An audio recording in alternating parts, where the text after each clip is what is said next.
Assalamu alaikum rahmatullahi wa barakatuh. Welcome back. This is another reminder. The power of Bismillah ar-Rahman ar-Rahim. Before we begin, let me start with a simple question. How many times today did you start something without even thinking about God? Eating, driving, working, sending a message, making a decision?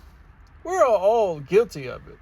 And that is exactly why something as short as Bismillah Rahman Rahim is so powerful. Bismillah Rahman Rahim means in the name of God, the most merciful, the especially merciful. These are not just words Muslims say out of habit, but this phrase is a declaration of purpose. It is a reminder that I am not alone, that what I am about to do matters, and that I want God's blessings in it. The Prophet Muhammad, peace be upon him, taught us that any important action that is not begun with the name of Allah or God is deprived of blessing. In other words, the action may still happen, but its goodness, reward, and lasting impact are reduced. Saying Bismillah invites barakah, invites blessings, divine blessing, into even the smallest acts. Eating becomes worship, working becomes worship, helping someone becomes worship. Even resting becomes worship when it is done with God in mind. For those who forget to say it, this is not about guilt. It is about opportunity.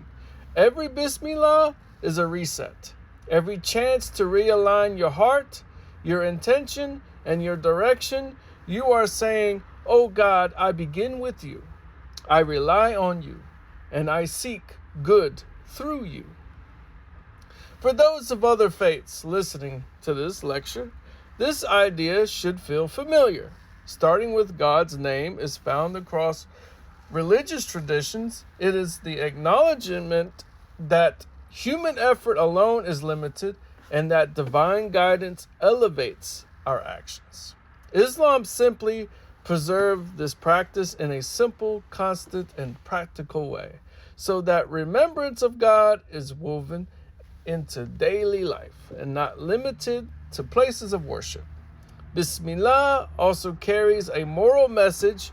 When you begin in God's name, you think twice before doing something harmful, dishonest, or unjust. You cannot sincerely say in the name of the most merciful and then proceed to act with cruelty. So this phrase does not just bless actions, it corrects behavior. So I invite you, whether you are a Muslim, Christian, Jewish, or simply someone searching for meaning, to try this. Before your next action, pause for 1 second. Acknowledge God. Begin with gratitude. Begin with humility. Begin with mercy. A life that begins things with God is a life that is never empty of purpose. And sometimes, just sometimes, the smallest phrase can be the biggest doorway to faith, peace, and guidance. If you remember nothing else today, remember this. Blessings do not always come from doing more. Sometimes they come from beginning better. And it begins with Bismillah ar-Rahman ar-Rahim.